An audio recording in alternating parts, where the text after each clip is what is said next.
So life has probably thrown you a curveball.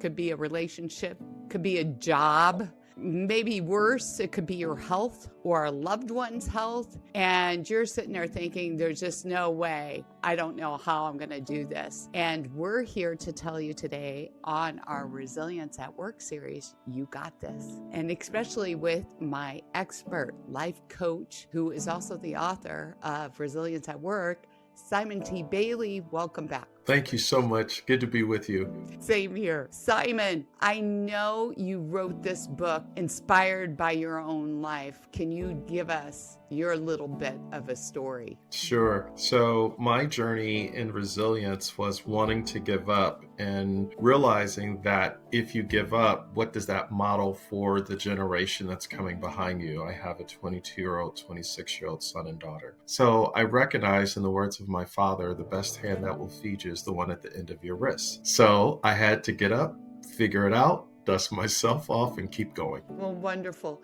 What are the principles that you could share with us that really are at the core of resilience at work? I think to understand, in a world where it's easy to be in a hurry and to worry, to slow down to the speed of the moment and practice emotional generosity, finding a way to encourage others with no strings attached. I love that. You have some wonderful interviews in the book.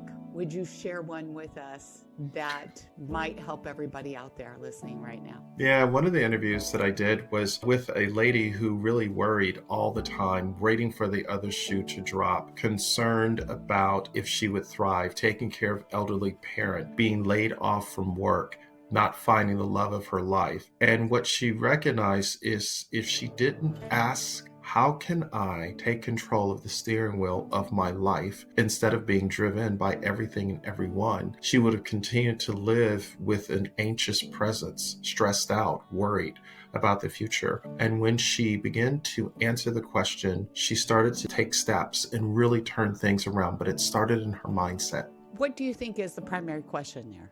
The primary question is, what am I willing to do for myself? Because no one is coming to save me. Ooh.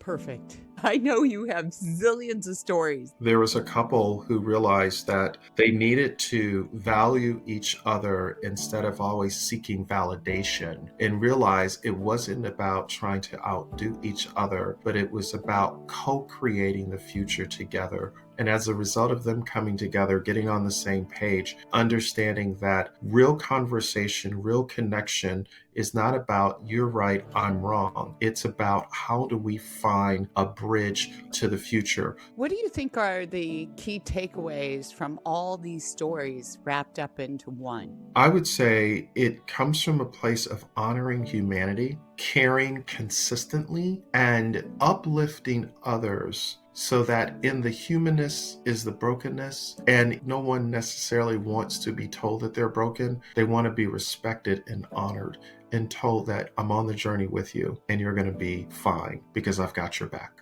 Right. I love that. But I really do, too, think, based on your first interview that you shared with us, it really starts with yourself. It does indeed. Everything starts with your beliefs, your behavior, and your mindset. Thank you for sharing with us today. As always, it's a pleasure. So, Simon, where can people find your best-selling book, Resilience at Work? Amazon.com. Yeah. And you know what? I really ask that you go out and get a copy, because Simon's got such a plan for you. It's a blueprint. And most importantly, he's showing you how to thrive in your future. Go get your copy. And if you like this segment, please rate it, share it with your family and friends, subscribe to our podcast at Radio Medium Laura Lee. And thank you for sharing your time with us today.